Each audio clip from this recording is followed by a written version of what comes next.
You take it from the top. There it is.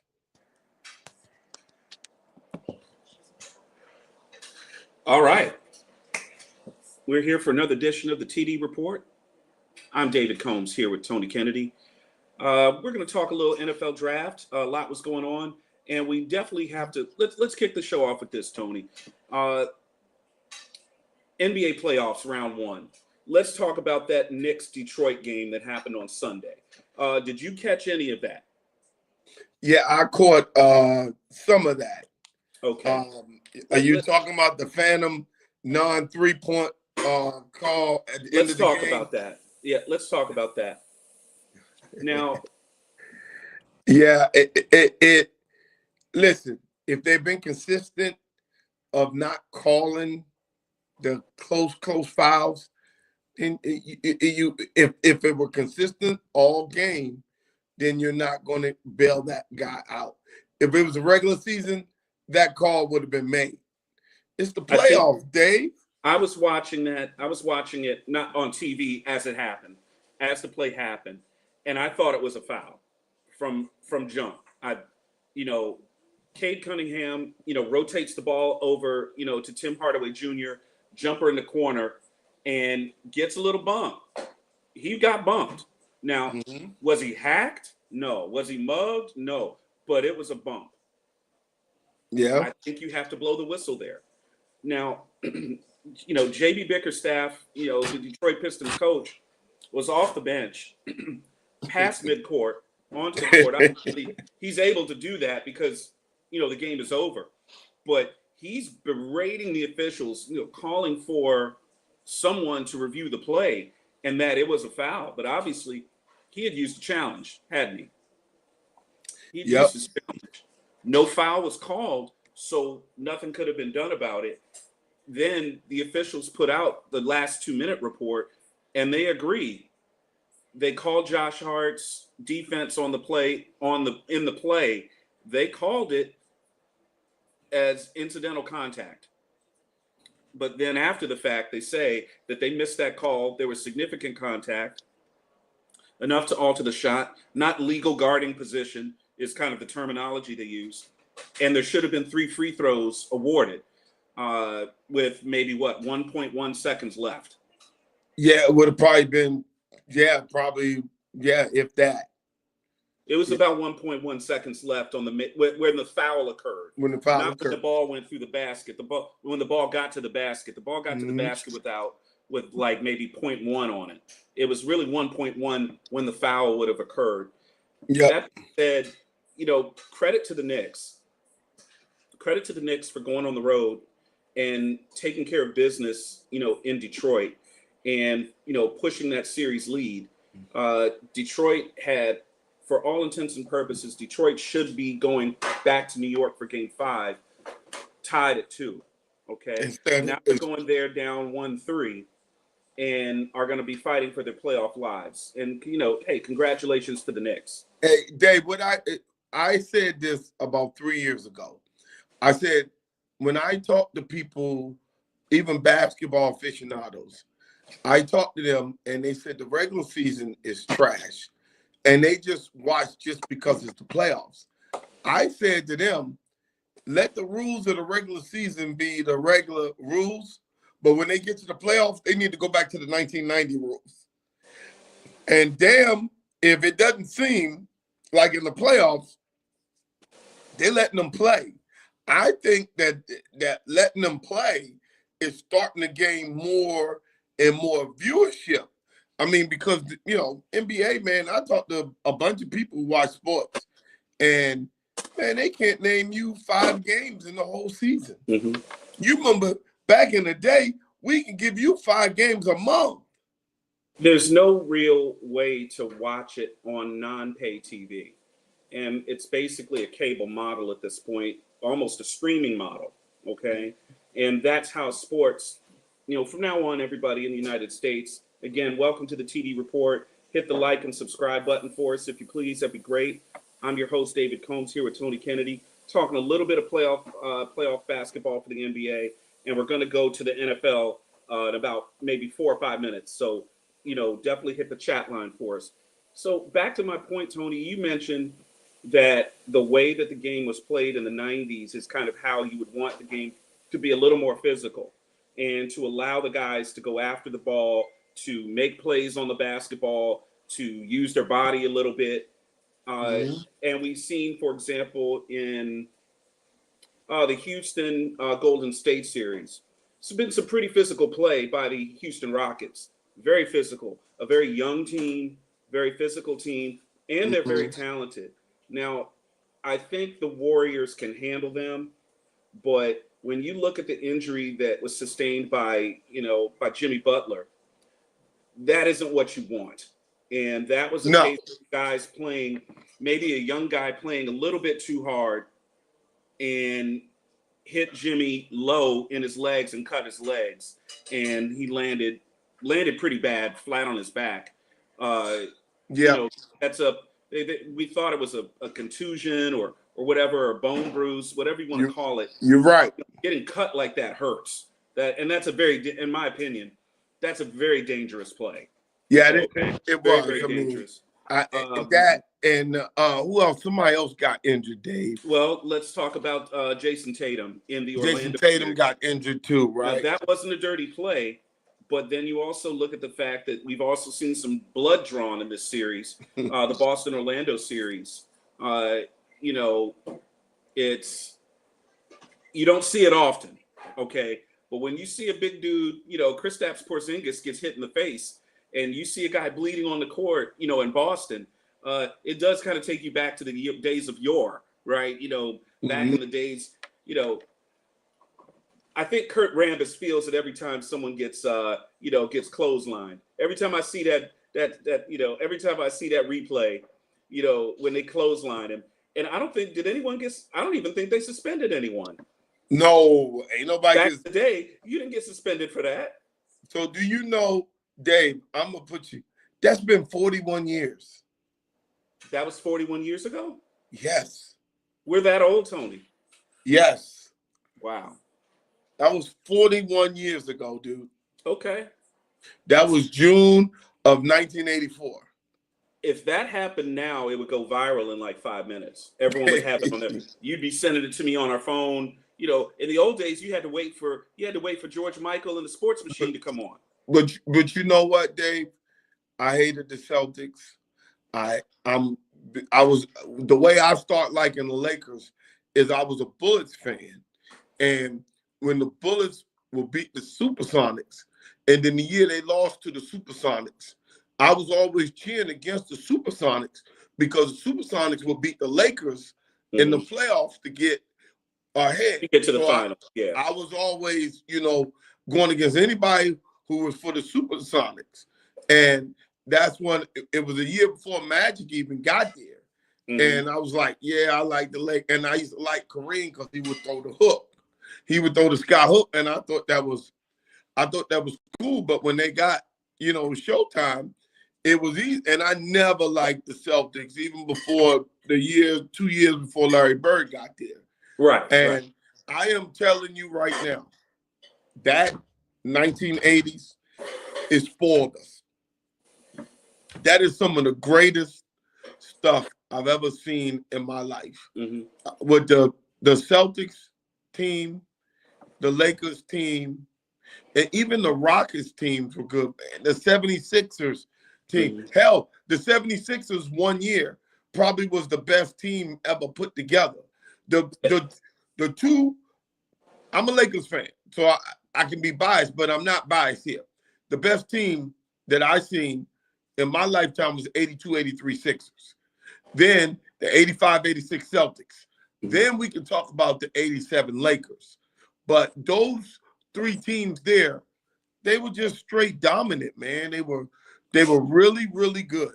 So you're talking about the 82-83 Sixers. So that would be Mo Cheeks, Andrew Toney, Moses Malone, Dr. J, and Bobby Jones. And Bobby Jones. And that's old. And that's Alvarone. That's past his prime, Doc. He was right. He was right at the edge of his prime. Right at the end of his best basketball was right around 83, 84. Yep. And then so the 86 Celtics, now you're talking about that was the Casey Jones coached Celtics in '86, right? Yep. So you're talking what? Bird, Parrish, McHale, DJ, Maxwell, Cornbread, yeah, Cornbread, Seasting, Danny Ainge, Henderson, Rick Carlisle off the bench. Rich Carlisle, Who's a all coach. them was on that team, man. Bill Walton. Bill Walton off the bench. That's right. Yep. Yeah. Bill Walton Yeah. off the bench with bad feet. That's old Bill Walton. Yeah, those, man, listen, man, for 3 Just seasons. hanging a ride. He was just hanging a ride for a championship. He was hitching a ride. It's Listen. funny because the Celtics got outplayed in '84 and won the series. The Lakers got outplayed in '85 and won the series. So those two 85. different years. Was 85. Wait a minute. What was the year that was Celtics Rockets?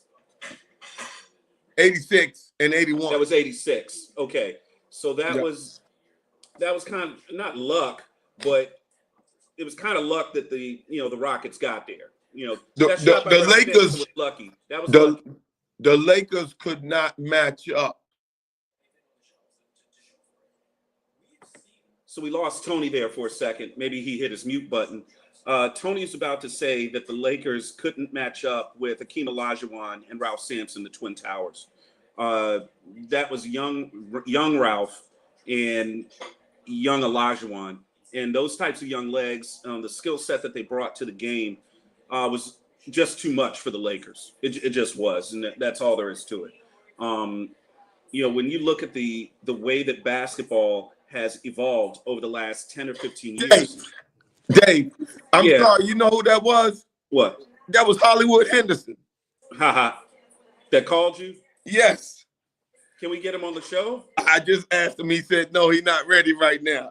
That was Hollywood Henderson, man. You got to get Hollywood on the show, man. You know, during football season, you know I'm going to get all then these. that would get all the Commanders fans on there talking. Yeah. And the Steelers fans.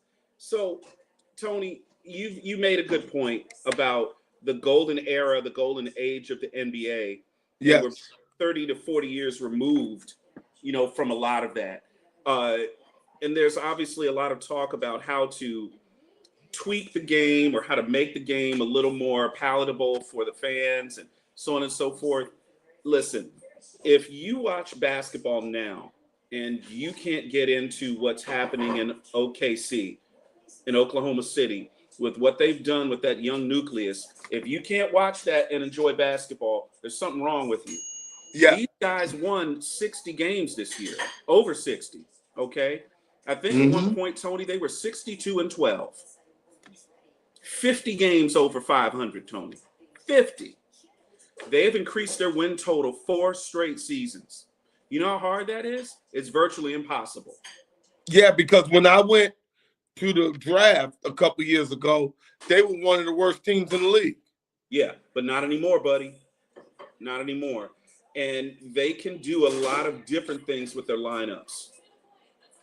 Bringing in Hartenstein from New York, it allows them to do certain things with their second unit that they weren't able to do before he got there. He's very skilled. He's an energy guy. He's great off the bench. I like what they're doing with Chet Holmgren. He's got to stay healthy. He's a skinny dude, but he's so skilled. He's so angular. And so his body type, is different.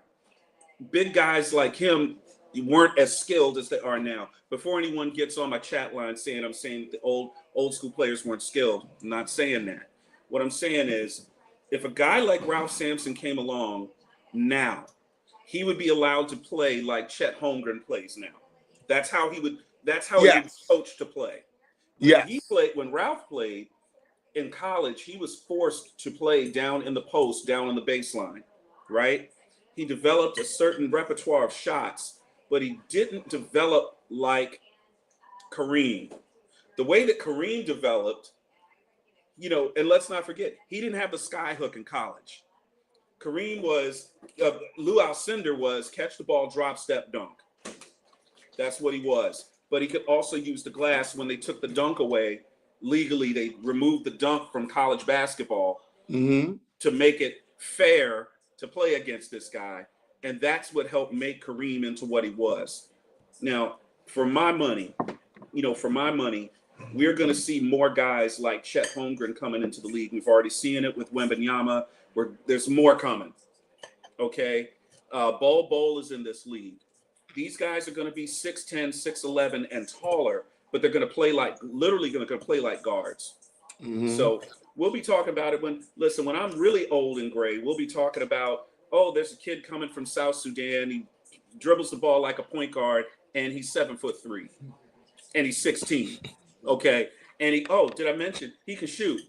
This player is going to occur in this universe. So I'm really excited to see it. I really like what's going on with OKC. Boston is going to be fine. They've got Jason Tatum, who, for my money, one of the best players in the league, under 20. He's not even 30. He's 28. Okay? He is 28 years old. He's won a championship already. He's been All-NBA multiple times. I think at least 4 times. First team All-NBA. Okay? He's doing what he's supposed to do. He's going to get his jersey up there in the rafters. No question. No question. So the Lakers are down 3-1. Lakers are down 3-1. Let's talk about that here on the TD Report. The Lakers lineup has a big hole in the middle, a big one in the front court. They don't have a dog in that front court, a big man that they can really depend on. It isn't LeBron. Rui Hachimura isn't there. It isn't big enough. And for some reason, JJ Redick, I think he outcoached himself, Tony. Jackson Hayes should be playing more minutes on this team. Hey, Dave, can I say something? It's your show, Tony. Say what you need, buddy. I think we're going to have a repeat of the 1970s. I think the best player to ever play in Milwaukee, second best player ever play in Milwaukee, is going to follow Lou Alcindor's lead, who became Kareem Abdul-Jabbar. He's going to end up at the Lakers, man. So you think Giannis Antetokounmpo is going to come to the Lakers as a free agent? I think when this is over, Bron is gone. I think Giannis comes to the Lakers. Okay. You think Bron would leave now with Bronny on the roster?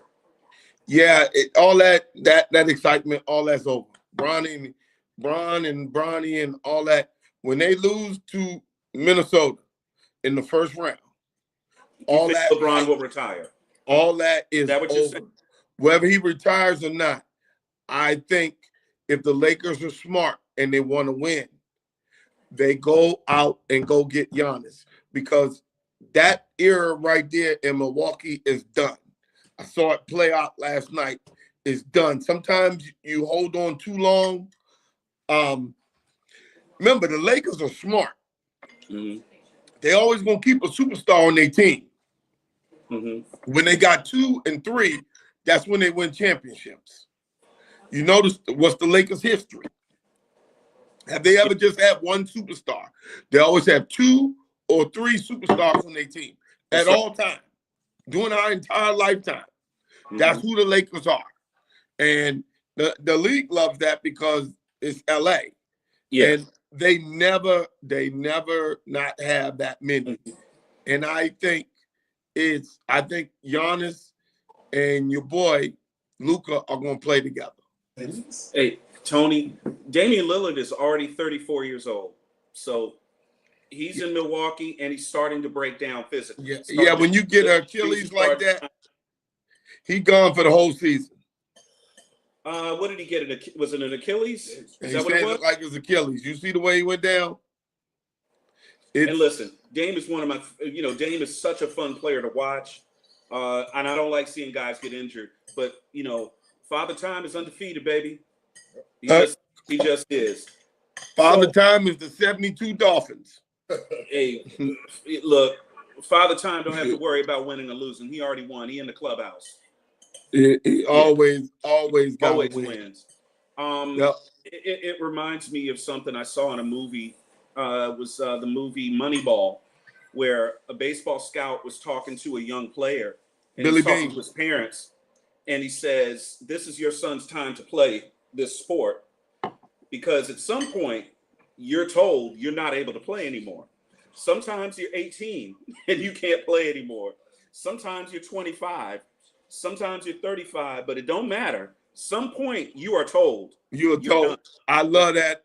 That's I my love that. one I of my love that. favorite lines.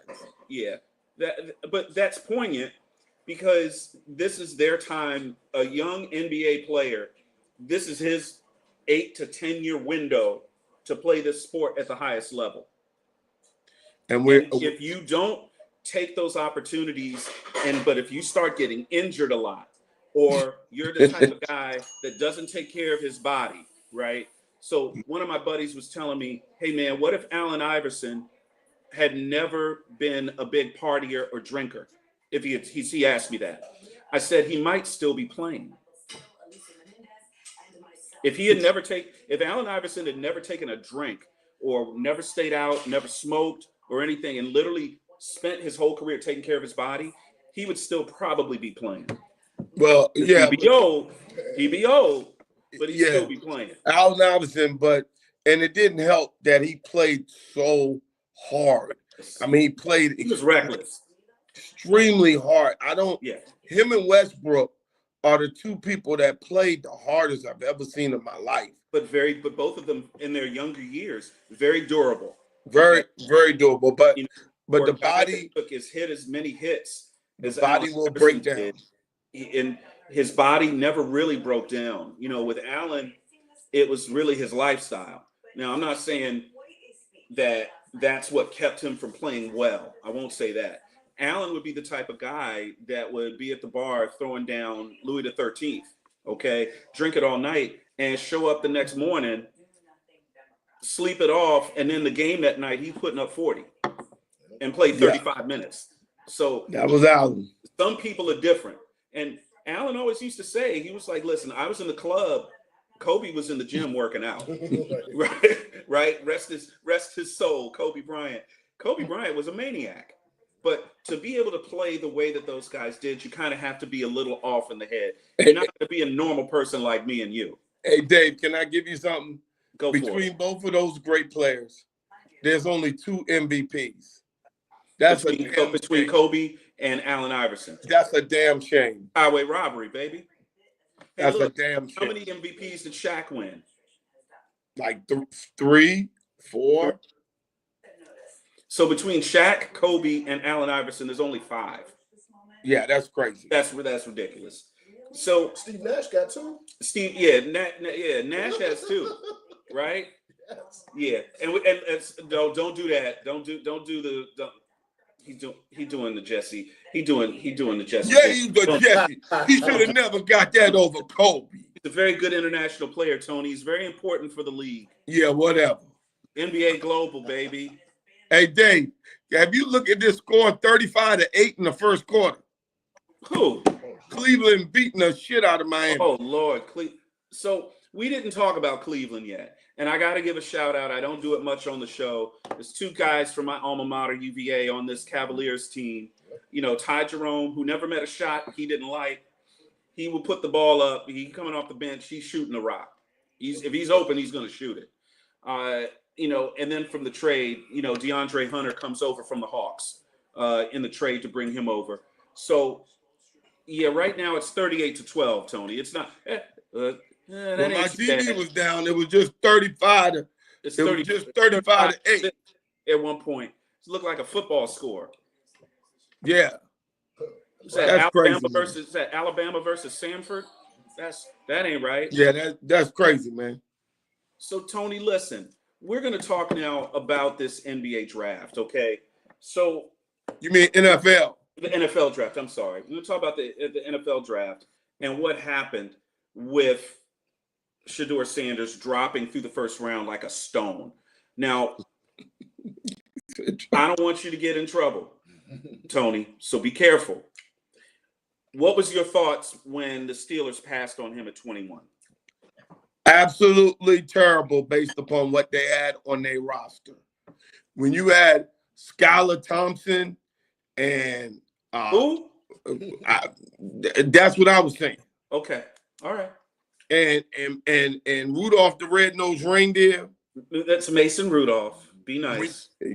What else? Long time backup in Pittsburgh, but clearly not the answer. When you had those two, and then you see, here's my thing. If you had never done this before, I'm with you. If you had a backup that could really win in the league or a starter, I'm with you. If they still had Justin Fields and they still had your boy under contract, I'm with you. Till this day, them not taking him in that position, it's crazy because you drafted Kenny Pickett a couple years ago.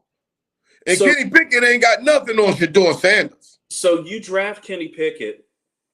You draft Kenny Pickett out of Pitt, first rounder.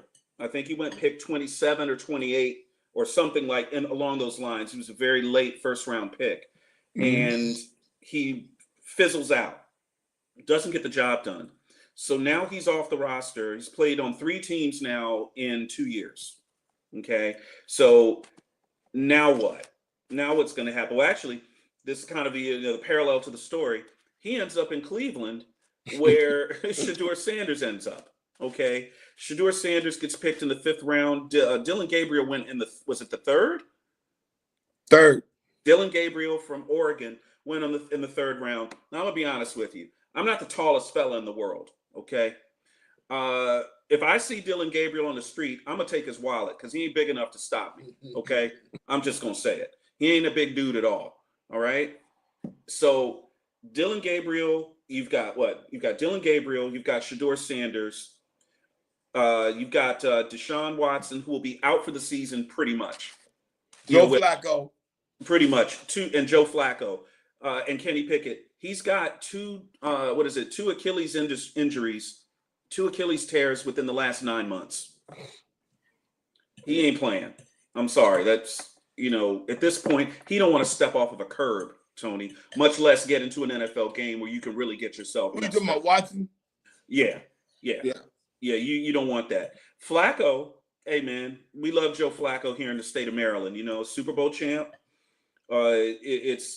It's amazing to me that he's still playing at 40 because I figured he would have rode off into the sunset. But give him credit. Don't say he's not a Jesse. Come on, man. Man, He doesn't that much money. He's only stealing a little. Yeah, he's stealing, man. He stole a lot. He need to be home with them grandkids, them Jesse kids. James was a bank robber. Yeah. He used to steal. He used to rob trains, stagecoaches. Well, now he robbing coaches. Now he's robbing coaches. Instead of stage coaches. Tony, you got something to say about this, about Shedeur Sanders dropping in the draft. So that's what we came here for. We're 28 minutes in. What do you got to say?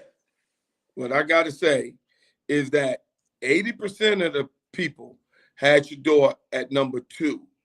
You had about 5% that had him at 1. Then you had another 15% said maybe 3. So you put all that together, he ends up at number 2. Mm-hmm. And that's kind of, how the hell do you go to number 6? Well, okay. This is my take on the whole, Shedeur Sanders thing. So Cody, if you're around, go ahead and let me turn this light on for this one. Go ahead and clip me on this one. Here's what I think. Okay. Number 1. Yeah. I think what happened with Shedeur Sanders on some level, maybe not the whole thing, but on some level, NFL GMs decided that they were going to teach a little lesson. Okay. A lesson in humility, if you want to call it that. What do I think about that? I think it's absolutely ridiculous. Okay? I think it's absolutely ridiculous. My feeling has always been be who you are. Okay? And be consistent with who you are. If you are a quiet personality, you don't talk a lot, you're not a big rah-rah guy. If you're Cam Ward, good. That's who you are. Throw the football. Score touchdowns. That's your job. Lead your team. If you are a more brash, rah-rah type of guy, you get after your teammates, you run the practice along with the coach and that's the type of guy you are. If you're a Baker Mayfield kind of guy, damn it, be Baker Mayfield. Okay. What you shouldn't do in anything, whether you are a football player or you are an accountant or you are an auditor or you work on a road crew, okay, be who you are. Okay. To your own self, be true. Don't get out there on the field and be somebody that you're not. Okay. So if this is who Shedeur Sanders is, if this is who he is, away from his dad, forget Dion for a second. He's away from his father. If this is who he is as a player, if this is who he is as a talent, and you're telling me that 5th round is the best that he could do, then build from there. Okay, that's the job. I don't really have a big problem with it. The issue I have with the NFL right now, and I have a few, but the big issue I have with the NFL is the NFL is a business. We talk about it all the time on the show. We marvel about how great a business it is. Mhm. When the NFL runs a Super Bowl, folks, if you could be on the ground, not watching on TV, be on the ground and watch all of the marketing that you see walking to the stadium from hotels down the way to get to the stadium from the parking lot. The marketing that they have, the merchandising that they have, the synergy that they have. You put the Super Bowl app on your phone, you can buy anything that you want. They're the best at it. The NFL is. Go to the NFL draft, how they run the draft. Okay. They award it to cities like the Olympics because it is an economic windfall to your city if you can get the draft to come there. Okay. Shout out to my Washington Commanders here in the DC area. If they get this new stadium built and they can bring a Super Bowl here to the district, to the city I was born in, the city you were born in, the city most of our friends were born in. We were born here. We would love to see a Final Four here in DC. We would love to see the World Cup here in DC. We could get it. We can get the World Cup final if we get a dome, which is what the Commanders and Josh Harris are aspiring to build in our city. Long story short, Tony, the NFL is the biggest business that's out there. It's Microsoft. It's a monster. Okay. They're expanding into Europe. They're expanding into Africa. Okay. It won't be long before there's NFL Asia. Okay. But that's how it's been growing. My question is this: if you're the NFL, how are you unable for one of your teams to keep the personal private data of draftees private? Explain that to me. If you're that big a corporation, because you're like a big bank, you're like a large defense contractor, that data that went missing and then was used on Shedeur Sanders for a team that's part of the NFL, that's a bad look. They have to set an example, like you tried to set an example with Shedeur by doing what you did. Yeah. Well, then let's see. Now, stay with this thing and set an example for someone who breached. Because if you did that at Fannie Mae or you did that at Bank of America, Industrial Bank, or anything like that, and somebody was to prank, imagine somebody was to prank you and said your kid was in an accident or something like that. Not good. It's not good to do any of that stuff if you guys don't understand. So I've talked to 3 dads who had kids that were drafted. Okay, They weren't drafted in the first round, but they gave me the whole picture of how it is. It's one of the times where both sets of parents are there, their grandparents are there if they're still alive, all the girlfriends, the friends that you grew up with, cousins, everybody is there. And it's really tight because you get all kinds of stuff. Your agent is constantly calling you and constantly. I just know when I was doing it, I was in school because we had to get ready for finals. So I didn't have the luxury of having people around me when they called me in the 5th round and the 6th round. It was the first year that they went from 12 to 7. So they told a lot of us who was projected to go 4th, 5th, 6th, or 7th hey, we don't know. We never done it. Mm-hmm. So, but we all had to stay by our phones. I remember just working out, those days, and it was like 2 days then, and just staying right by your phone. And I remember getting calls from my agent about teams hitting them in the 5th, 6th, and 7th. But when it got to the 7th, I told him to turn his phone off because now that gives you an opportunity to be able to pick and choose. Mm-hmm. You know Yeah, as a free agent, right? As a free agent. But imagine if you got all your family there. That's not nothing to mess with. Mm-hmm. Because if you did something like that with all a family there, dude, man, you got people that are on all kinds of stuff. They're amped. It's all these years of working, all these years of working out, mm-hmm. all the money that the family done spent going to camps and mm-hmm. everything else is all coming to one day. Mm-hmm. By the way, Tony, Miami's down 30, but keep going. Great. And so, just talking to them, they were more upset about that than the fall. I would say this. As far as the draft process is concerned and these interviews that the players do with the teams, one team in particular I want to speak on, and that's the New York Giants. And hey, listen, nothing against the New York Giants. They had an excellent draft, okay?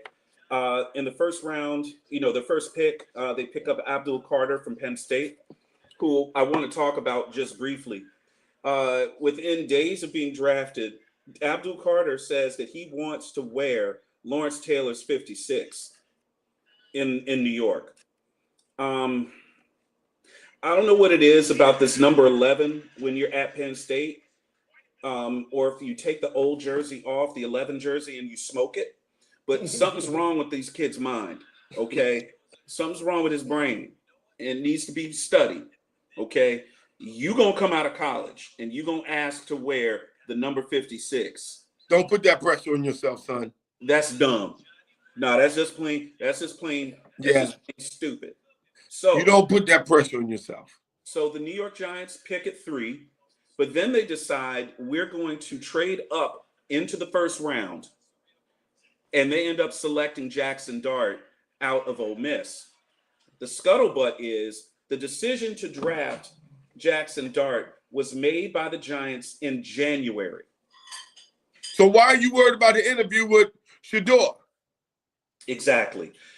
If I go to a job interview and I'm walking in the door, I've got my shirt, my tie, my jacket, I've got my portfolio, my briefcase, and I'm ready to present why I'm the best man for the job. Okay. If they tell me at the door, hey, Dave, we really appreciate you. We knew you flew in, from DC to talk to us, but we've already decided who we want to hire. Would you like to come in and sit down and talk with us about the job? We'd love to have you, and we put you up at the hotel, and why don't you come on in and talk to us? Hell no. You've already given the job. There is no job. This isn't a job interview, okay? Why are we doing this? I'll say it from that aspect.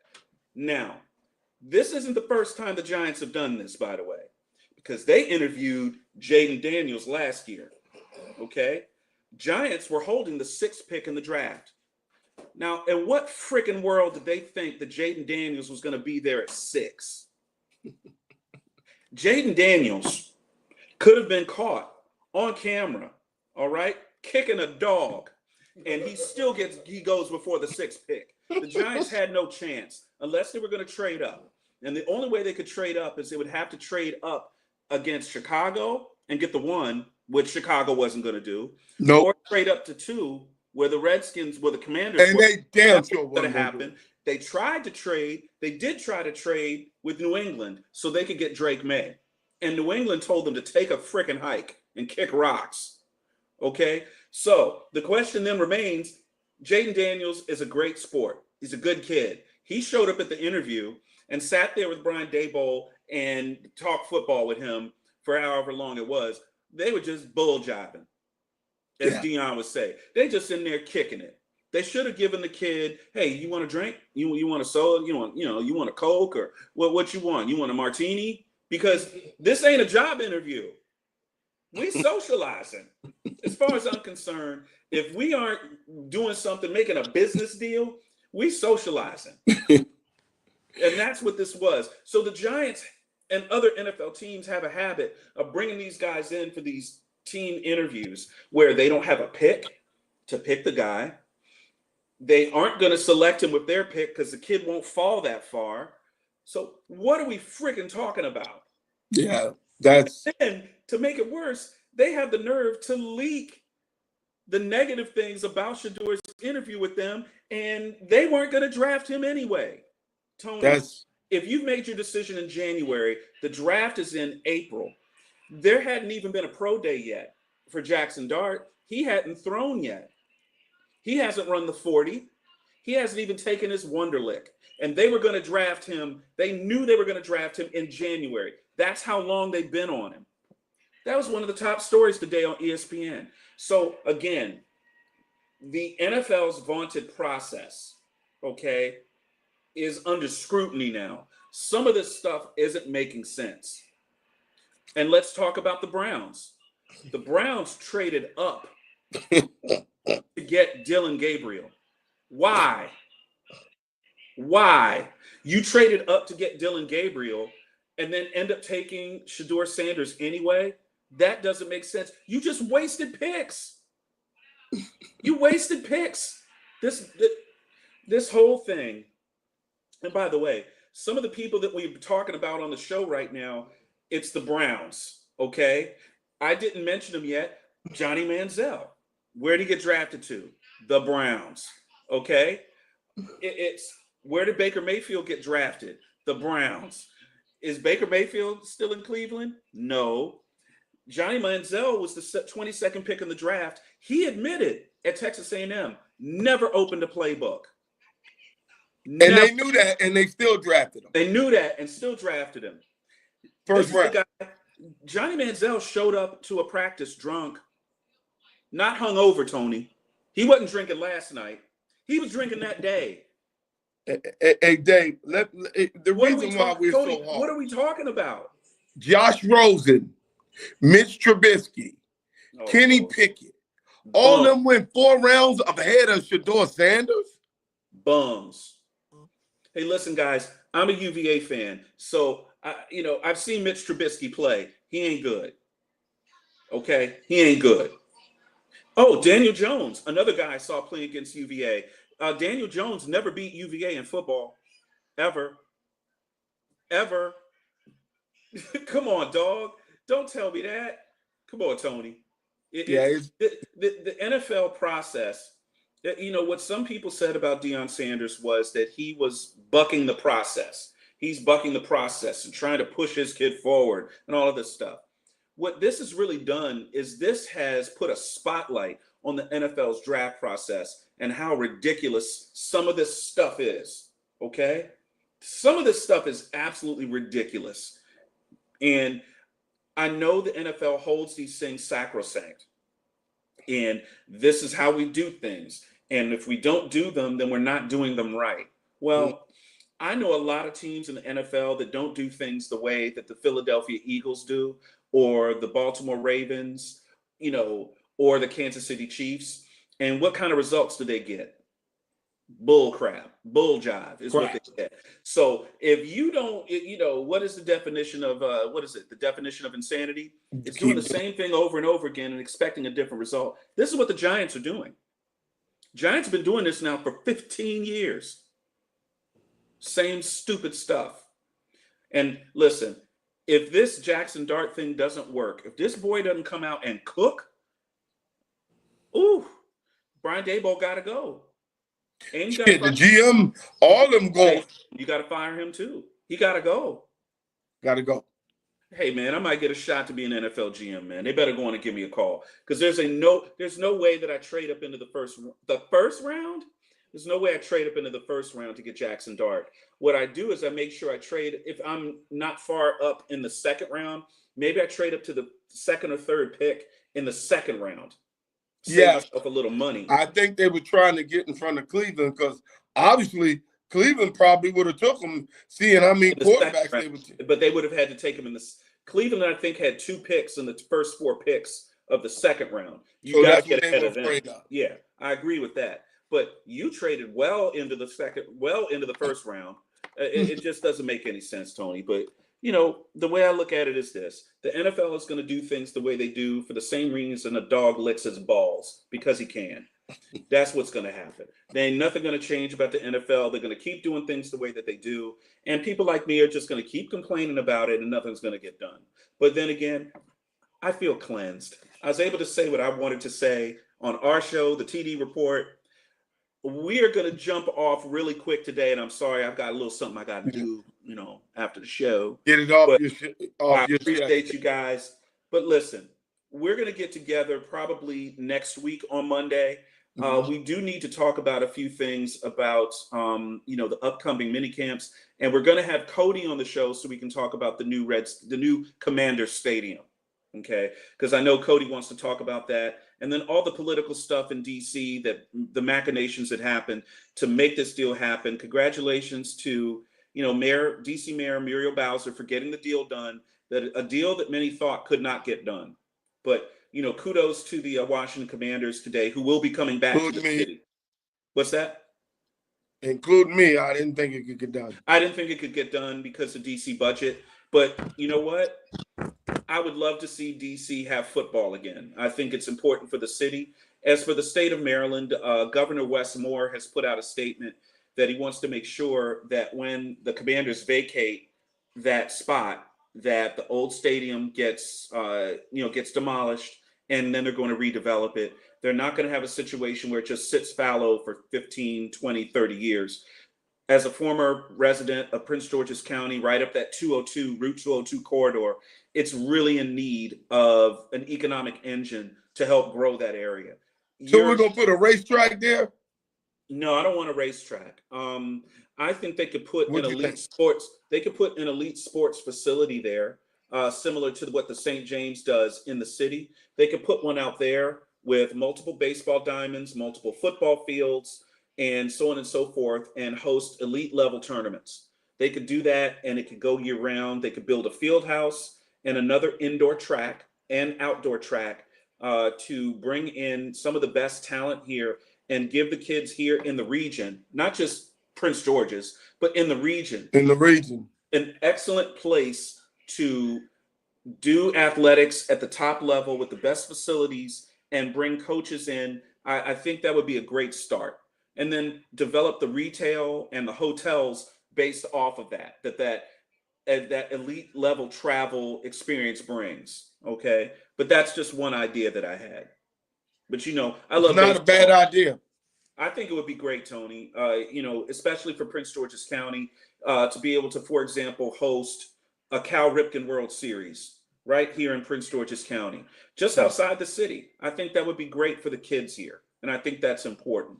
Or what about national championships for AAU track? Now we have an elite level indoor track, and the outdoor track we have, okay? But we need more. Okay, we got a lot of kids here in this region, and there's a lot of tennis facilities.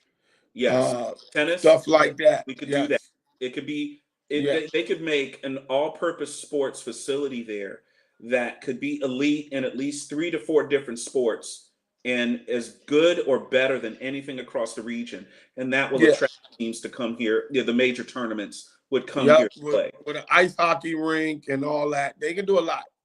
Prince George's doesn't have an ice rink. They got one in Bowie. That's right. But that's for the little guys. Yeah, no, it's for everybody. It's for everybody. So Bowie has one. So maybe we build another ice rink. I think that would be pretty cool. I think they have one right there in College Park. Isn't that an ice rink? I don't know. Where the old pool was? I think it is. I'm not sure. Okay. Well, we'll look that up for you guys and have that for you. Yeah, but it ain't many. Yeah, it ain't many, but it would be nice to have another one in closer, in tighter on the Beltway. The one in Bowie is outside the Beltway. Outside the Beltway. This we're talking about is inside the Beltway, where the development hasn't been spread as evenly as it has in other parts of the county. For those that don't know, Prince George's County is really two counties. There's a county of Prince George's inside the Beltway, and then the Beltway cuts it in half, and then there's a whole other county outside of that. Outside And of that. the quality of life, the amenities and things are very different for those people that live inside the Beltway in Prince George's County. I should know. I used to live there. I used to live in Cheverly. Now, Cheverly was a little pocket. It was a little different, but the general idea is still the same. But that's a little bit of socio and geopolitics here on the TD Report. We give it to you live here. Catch you next time. Joining us today. Thanks, Tony. I got to jump. All right, But we're brother. gonna get Cody on next week, right? Yes, sir. Perfect. All right, brother. Appreciate you. Great show, buddy. Let-